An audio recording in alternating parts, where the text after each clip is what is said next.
اچھا ایک لڑکا تھا, ہاں he was into drugs, اچھا he was into girlfriend, he was ill as well because of such bad lifestyle, اور وہ راتوں کو جاگنا اور وہ سارا. اس کو دعوت دی, شہریار کی بات کر رہا ہوں, او یس ٹھیک ہے, تو صحیح. وہ اللہ اکبر, جب وہ آیا ہے نا دین پہ, آپ یقین جانے ہم سے بھی آگے نکل گیا شیخ. Student of knowledge proper. پڑھ آل دا ٹائم ان اسلام آباد. ہم آفس بعد میں آتے تھے, وہ ہمارے سے پہلے آفس میں, یعنی he was not working with us, لیکن آفس میں بکس کھولی ہوئی ہیں, پڑھ رہا ہے, علماء کے دروس میں جا رہا ہے, ان دا کمپنی آف اسکالرز, کرتے کرتے سعودی عرب چلا گیا, دارالحدیث, وہاں سے پڑھ, موبائل بیچ کے چھوٹا موبائل لے لیا, میرے پاس آیا تھوڑی دیر ملنے کے لیے, پھر چلا گیا. اس کے بردر ان لا کہتے ہیں کہ شہریار بھائی doesn't waste a single second. What magic happen for آخرت کی پتہ چل گیا. پر دین واحد پروڈکٹیوٹی یا ایسا شفٹ ویسا نہیں کہیں کسی اور میں. ایون میں کل ملا اپنے شیخ سے, جو شیخ آئے ہوئے تھے ہمارے پاس ادھر اکیڈمی میں, ان کی پورا خاندان ایسا ہے.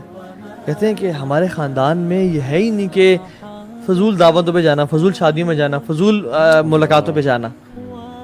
یا آپ دنیا کما رہے ہو اپنے آپ کو سیلف سسٹین کرنے کے لیے تاکہ ہماری اولاد ہاتھ نہ کمائے, یا آپ دین کی دعوت دے رہے ہو, یا فیملی کے ساتھ ٹائم گزارو, یا سو رہے ہو, آرام کر رہے ہو, اتنا آرام کہ صبح جو ہے نا اٹھ کے, اور وہ لوگ اتنا ہے کہ سبحان اللہ they will spend time in walking towards masjid, they will spend time. اصل میں جب انسان دیکھے نا, پتہ کیا بات ساری یہ ہے کہ اگر انسان کو کلیئرٹی ہو نا کہ یہ جو میں ٹائم جہاں گزار رہا ہوں, always محاسبہ نفس, حاسبوا انفسکم قبل ان تحاسبوا, میں جو اس ٹائم کر رہا ہوں is it productive or not, ask yourself every time when you're in salah and you have started salah. اگر آپ کو جلدی ہے نا کہ میں جلدی ختم کروں, میں کہیں جاؤں, then this means your priorities are not set in your life. And when you are praying and you have this اطمینان قلب کہ یار میں گھنٹے بھی لگا دوں, I am doing the best thing that I can do right now in this this is world. exactly what I should be doing right now. Right, yes, Even though کہ آپ کی exactly. ڈیڈ لائنز میٹ ہو رہی ہیں, آپ کو نہیں یہ وہ والا کام ہے جو مجھے ایگزیکٹلی کرنا چاہیے اسی ٹائم پہ, مطلب کائنات میں سے بہتر میں کام نہیں کر سکتا تھا اس ٹائم پہ. تو جو میجک ہوا وہ اس کا چینج آف ہارٹ ہوا. چینج آف ہارٹ ہوا. اگر ہم ماشاءاللہ اپنا بھی دیکھیں تو ایک دور میں میوزک اتنا اٹریکٹ کرتا تھا, دور جہالت, جے ڈیز کی بات کہہ رہے ہیں, اب کہیں سن جائے تو تکلیف دیتا ہے. یہ ماشاءاللہ کیسے, میں خود حیران ہوتا ہوں کہ یار ہاؤ کم یہی سیم گانا مجھے جے ڈیز میں اتنا اٹریکٹ کرتا تھا, میں 10 بار سنتا تھا دن میں, ریپیٹ پہ لگایا ہوتا تھا. اب تکلیف دے رہا ہے. ابھی پہلے ٹائم ویسٹیج کا احساس ہی نہیں ہوتا تھا, اب بیٹھ کے کوئی آدھا گھنٹہ ویسٹ کہیں ہو جائے تو پتہ نہیں انگزائٹی سی اٹھنے لگ جاتی ہے, ایک وہ فیئر آنے لگ جاتا ہے کہ کیا کر دیا, یہ واپس کیسے آئے گا, واپس کبھی نہیں آئے گا. پھر وہ اگر میرے ساتھ ہو سکتا ہے, آپ کے ساتھ ہو سکتا ہے, کسی بھی کامن ٹین ایجر کے ساتھ ہو سکتا ہے, بٹ چینج آف ہارٹ یہ اللہ کی طرف سے, یہ عطائی چیز ہے. اللہ وہ کانشیسنیس, وہ شعور دے دیتا ہے. میرا تو خیال ہے اللہ سے ہدایت مانگنی چاہیے. ینگسٹرز کے لیے ٹپس بہت زیادہ ہیں, لیکن جب تک وہ اللہ سے بھیک نہیں مانگیں گے نا کہ اللہ مجھے ہدایت دے دے, میرا ذہن کھول دے, میرا سینہ کھول دے, جیسے موسیٰ السلام نے ربی اشرح لی صدری, تب تک میرا نہیں خیال اس کو کوئی بھی ٹپس ہیلپ کرنے والا. سب سے پہلی ٹپ اللہ سے مدد مانگنا ہے, اور وقت کی برکت بھی اللہ تعالیٰ سے مانگے. ایون حضرت فاطمہ جب کہیں کہ رسول اللہ مجھے دے دیں, غلام دے دیں, آپ نے کہا کہ تھوڑی سپورٹ ہو جائے گی. آپ نے کہا کہ یہ پڑھو 33 دفعہ سبحان اللہ الحمدللہ اللہ اکبر پڑھو. کیوں؟ کیونکہ تمہاری وقت میں جو برکت آئے گی نا وہ اس سے آئے گی. اور ہم نا, میرے شیخ الجبار کہتے تھے کہ تو ہاں میں ایک بات بتاؤں, میں کہ شیخ کہتے ہیں کہ جب میں نے اپنے ٹائم کو بچانے کے لیے سنتوں کو چھوڑا ہے نا کہ میں مزید کام کر لوں گا, میرے وقت میں برکت آئی نہیں, میرے کام بھی نہیں ہوئے.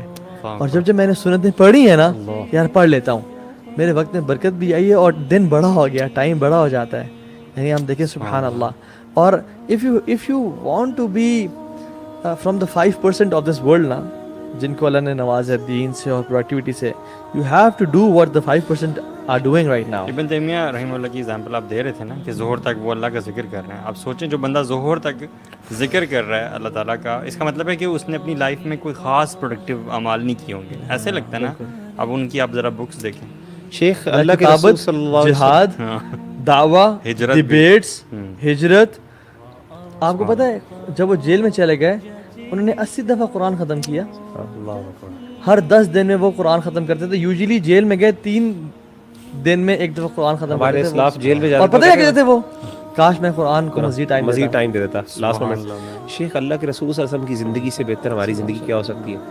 آپ صلی اللہ علیہ وسلم سے بڑھ کر بزی کوئی بندہ نہیں تھا. کوئی نہیں تھا. آپ صلی اللہ علیہ وسلم مدینہ میں تھے تو مدینہ کے اکیلے حکمران بھی تھے, آپ مدینہ کے جو ہے چیف جسٹس بھی تھے, آپ کی ایک وقت میں 9 بیویاں بھی تھیں, آپ ایک وقت میں اپنی بچیوں کے, اپنی بیٹیوں کے شادیوں کے جو میاں بیوی کے مسائل بھی حل کروایا کرتے تھے.